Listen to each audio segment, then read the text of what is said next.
Coding pala ako! Muna tayo ngayon sa Imus.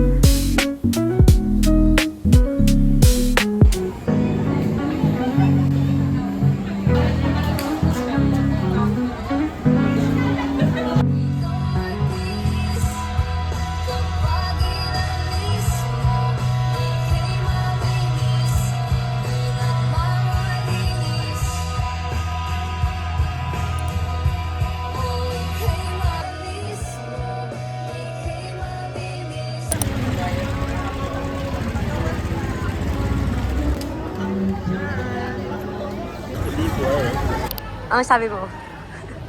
Ay, ready ka na? Nandito ako sa kanan.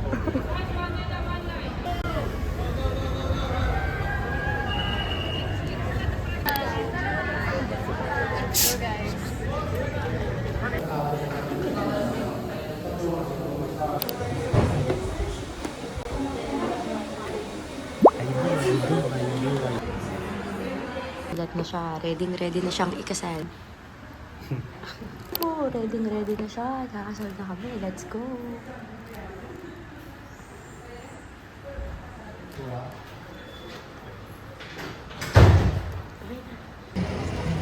Hi! So, kakasal talaga kami, guys. January 30, 2027, 3 p.m. guys, at this very exact place. Thank you, Lord. At some point, Oh, wow. I started getting perceived as a grown-up. Yeah, it snuck up on me.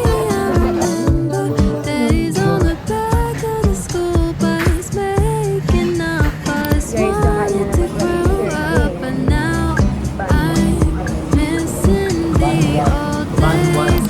They were so simple now.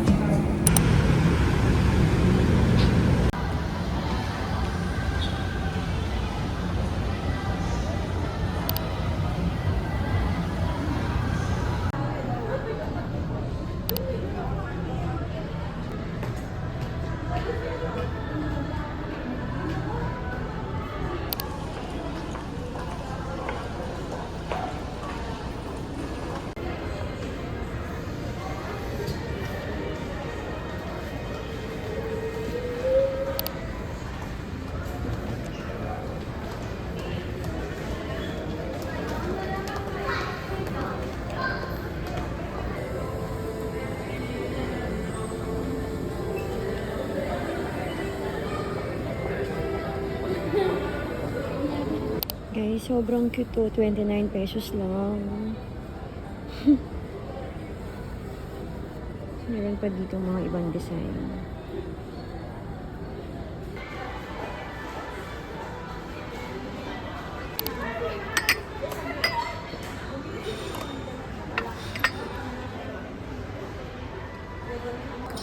Guys, ang cute nito pang dito.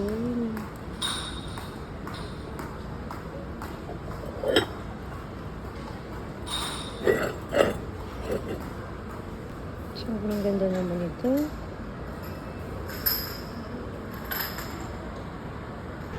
Sobrang liit naman ito. Ang cute.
for today's dinner, magluluto tayo ng adobong pusit.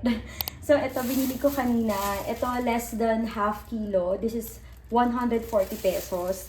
Tapos, naisip ko, siguro, masarap din na partner sa adobong puset yung pico de gallo. So, bumili rin tayo ng side dish na mga ingredients. So, meron tayong, of course, sibuyas, kamatis, bell pepper. Nakalimutan kong bumili ng siling haba, pero okay na siguro yan. Meron akong konting-konting sriracha dyan. And then, meron tayong lemon, of course. And wala silang cilantro, so kinchay muna yung binili ko. And then, kanina rin pala, bumili ako ng shiitake mushroom. So, baka magpasta tayo this week. This is only 100 pesos. Okay, so first, of course, linisin natin tong mga pusit. So, labas na natin siya dito.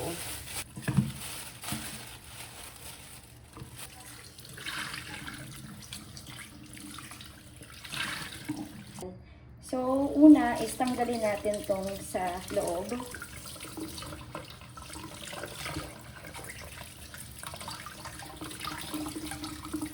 Then, tanggalin natin tong parang plastic. Kita nyo, para siyang plastic talaga. Tapos, linisin lang natin yung loob. So, pwede na natin tanggalin tong ice na to. So, dalawa yan, natatanggalin nyo dito. So, una is yung ice. Pwede nyo tanggalin na tong part ng ice niya. Hihiwalay nyo siyang ganyan. Kailangan nyo matanggal itong part na to. Itong beak, kailangan nyo siyang i-remove din. Ganyan yung maging itsura niya. Yan. So, ganun lang paano magtanggal. Tatlo yung tatanggalin nyo sa puset.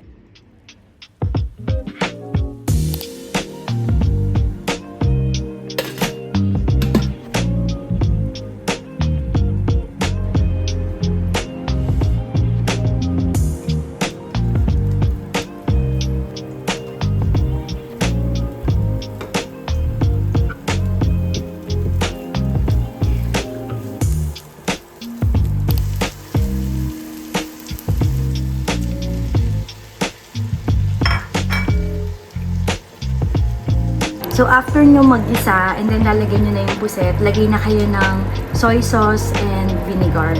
And then, pakuluan nyo lang to for good 10 minutes. Dapat hindi sobrang ma-overcook yung puset.